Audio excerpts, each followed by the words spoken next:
Hello, I'm Arpita Ghoshal. Welcome to SesayArts in Conversation. Today, I'm delighted to welcome the all-Filipina artistic company Tita Collective, made up of Anne Paula Bautista, Belinda Corpuz, Eli Posadas, Alia Rasul, and Mary Chris Rivera. Tita Collective returns to the Toronto Fringe Festival, where their first show, Tita Jokes, was a runaway, critically acclaimed, award-winning, sold-out hit. This Fringe, they are premiering their brand new and highly anticipated musical comedy, Miss Titaverse. The show will run at Theatre Pas Maray starting July 5th. Now, whereas Tita Jokes was a love letter to the Filipina elders, Miss Titaverse is a more personal show centering around their experiences as Filipina Canadians and exploring the growing pains, the joy, and the complexity involved in coming of age between two identities. Miss Titaverse is a 60-minute musical comedy review which features new songs and stories that draw on their respective experiences as members of the Filipinx diaspora and how each Tita Collective member continues to navigate the world as millennials, also now coming into their own as elders within the community. They take the traditional sketch comedy review and make it Filipina. I'm looking forward to talking in depth about Miss Titaverse with the Tita Collective members joining me today. Eli Posadas, Alia Rasul, Belinda Corpuz, and Anne Paula Bautista. Welcome.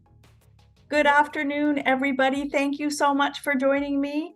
It is an afternoon with the Tita Collective, and I am so honored that you're joining me to talk about your new show, Ms. Titaverse, today, which will be at the Toronto Fringe Festival starting from next week. Ladies, can I ask if you would please introduce yourselves?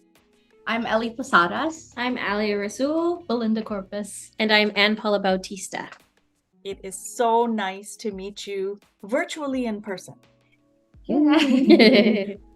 So I first saw Tita Jokes at the Next Stage Festival before the world shut down.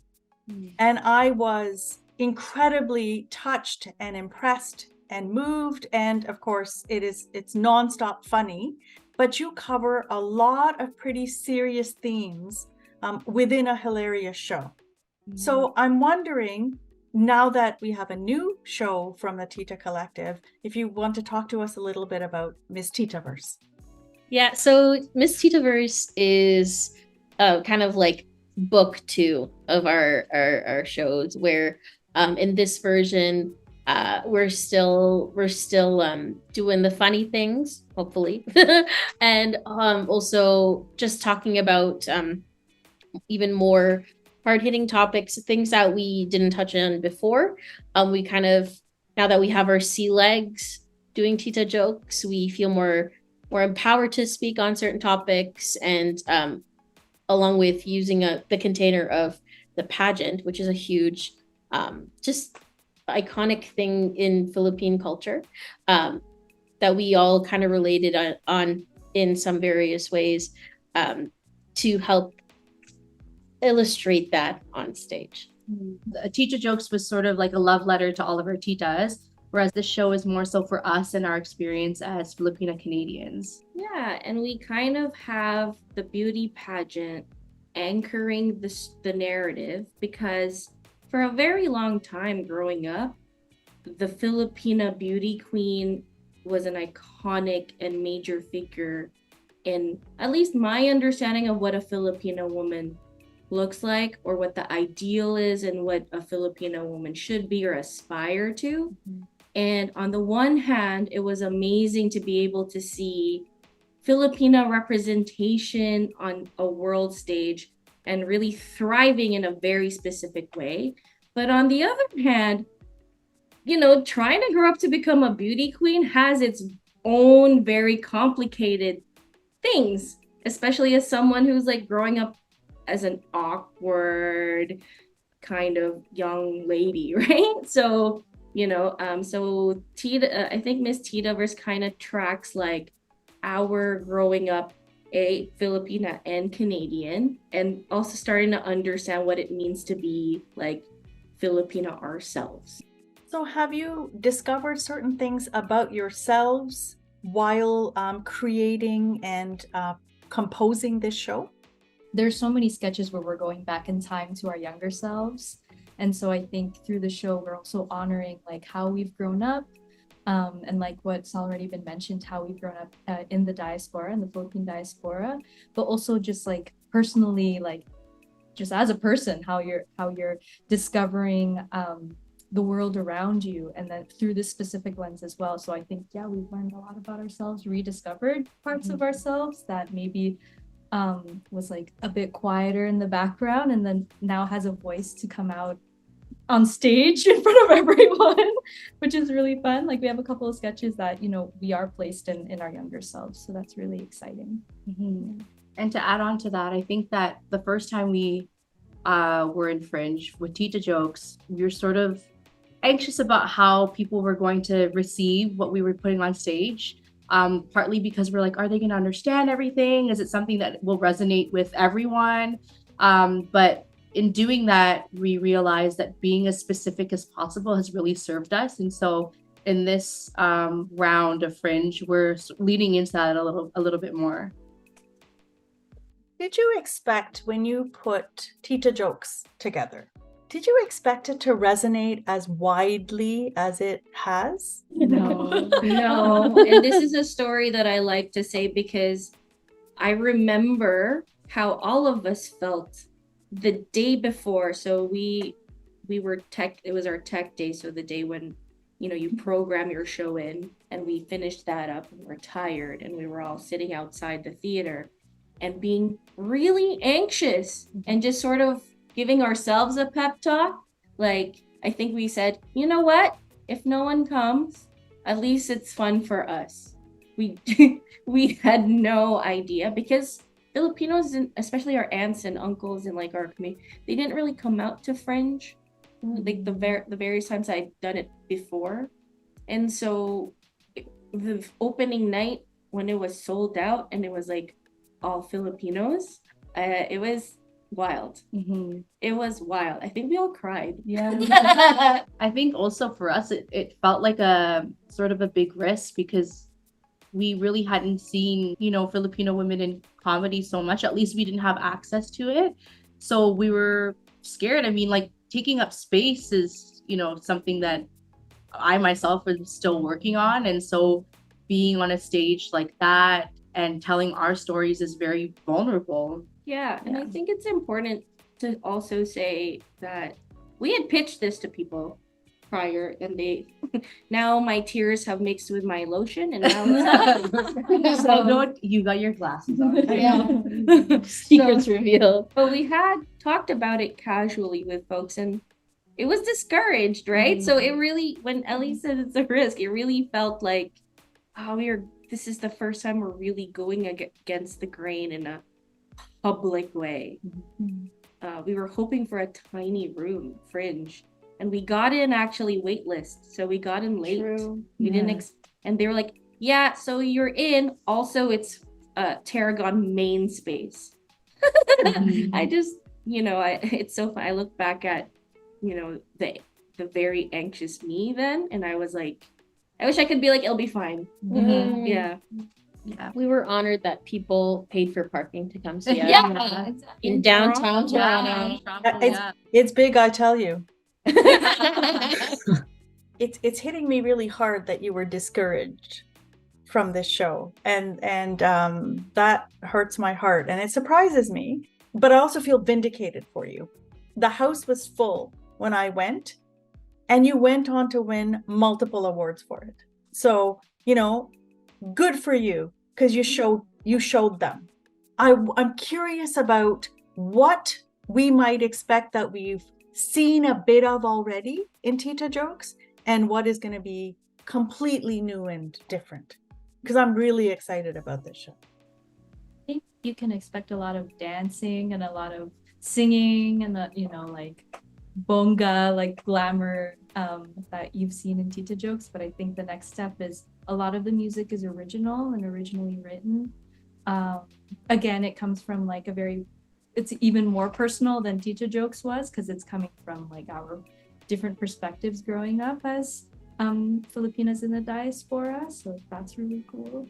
Yeah, it's specifically, Filipina Canadian, because the more we do this work, we're also starting to appreciate being a Filipino in Canada is different from being a Filipino anywhere else, Sure. you know. And it's interesting how some of the Canadian influence and growing up here is also starting to creep in, and not in a way. I think there's still a lot of work when it comes to like protecting your identity and being and making space for that. But there's something comforting about also just being able to be your full self. And that does include a lot of things about growing up here. When we first started writing Tita jokes, we were like, representation matters, and celebrating the women in our lives and that love letter to them. And now that this next chapter has opened up, we really wanted to show our growth and our experiences these last few years, specifically taking time to think about what we want to really say and what we want to show, and being specific about that, because it's so important, because that's like level 2 representation, is to be like not only a Filipina Canadian, but a Filipina Canadian who immigrated here, and like the subcontext underneath it, because that stuff is what makes our group so colorful and so different. We know that as we've traveled around to take Tita jokes around, we've met so many different stories of Filipina Canadians, from Edmonton to Montreal. Like, all of us are vastly different, and we really get a chance to start tiptoeing into that in this version of our show. So I don't know if the general public knows this, but you're not together 24 hours a day. You have other lives, I'm sure. So what is the developmental process of putting this show together been? And of course, there was, I don't know if you remember that blip in the universe in 2020 when, everything shut down. So there's that factor of that too. So I'm really curious about, we see you on stage for, a little bit over an hour, and it's tight and it's fast and it's moving. But how much goes into, putting that show together? I think in order for us to storytell, we also have to tell stories to each other and share those stories. So a lot of it starts from that. We have a thread which is just always going, and exactly what Ellie said, like we're always sharing things that happened throughout our day or that we saw, whether it's like a happy thing or a funny thing or a sad thing or a thing that makes us angry. We kind of share in that, and then that usually will prompt more storytelling. The gift for me of like being a part of the Tita collective is that while we are all artists and we create together, that we started as just like a mutual support group for women who are Filipino women who are in the arts, or specifically live performance. And so I think that's our main thing, that we're always there for each other.